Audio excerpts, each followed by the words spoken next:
অনির্বাণদা, আজকের Jimmy meeting ছিল, সব নানান নতুন নতুন বেশ কিছু লোক আমরা দেখলাম। ভাইস প্রেসিডেন্ট হিসেবে দিলীপদাকে নতুন বেছে নেওয়া হলো, আর পুরাতন দুই থাকলো।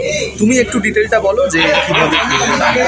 আজকে আমাদের প্রথম গভর্নিং বডির মিটিং ছিল এবং প্রথম গভর্নিং বডির মিটিংয়ের এজেন্ডা, ফিক্সড এজেন্ডা আমাদের কনস্টিটিউশনে দেওয়া আছে যে আজকে শুধু অফিস বেয়ারারদের ইলেকশন হয় অ্যাসিস্ট্যান্ট সেক্রেটারি বাদ দিয়ে, তাতে বাকি কোনো ইলেকশনই আর এই মিটিংয়ে ছিল না। সেক্রেটারি, প্রেসিডেন্ট, চেয়ারম্যান এর ইলেকশন ডিউ হয়নি।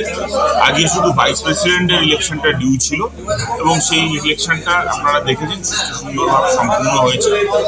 আমাদের গভর্নিং বডি 3 জন ভাইস প্রেসিডেন্টকে নির্বাচিত করেছে: স্বরূপ বিশ্বাস, সৌরভ পাল এবং দিলীপ নারায়ণ শাহ। স্বরূপ বিশ্বাস এবং সৌরভ পাল আগের টার্মে আমাদের ভাইস প্রেসিডেন্ট ছিল। নতুন ভাইস প্রেসিডেন্ট আসলেন দিলীপ নারায়ণ শাহ।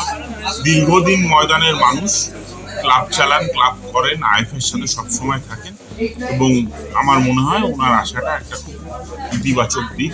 ফুটবল প্রিয় মানুষ, ফুটবল নিয়েই থাকে, সবসময় মাঠে দেখা যায় এখন, এবং আইএফের সাথে ওনাকে সবসময় পাওয়া যায়।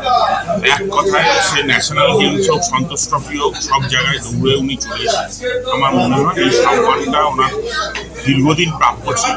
আমরা যে ওনাকে ওনার সম্মান জানাতে পারছি তার জন্য আমি অত্যন্ত ধন্যবাদ জানাবো আমাদের গভর্নিং বডিকে এরকম একজন সদস্যকে বেছে নিয়েছে। অনির্বাণদা, আজকের আইফের বিরুদ্ধে যে মামলাটা হয়েছিল তার একটা কোর্টে হিয়ারিং ছিল, সেটা কি পর্যায়ে?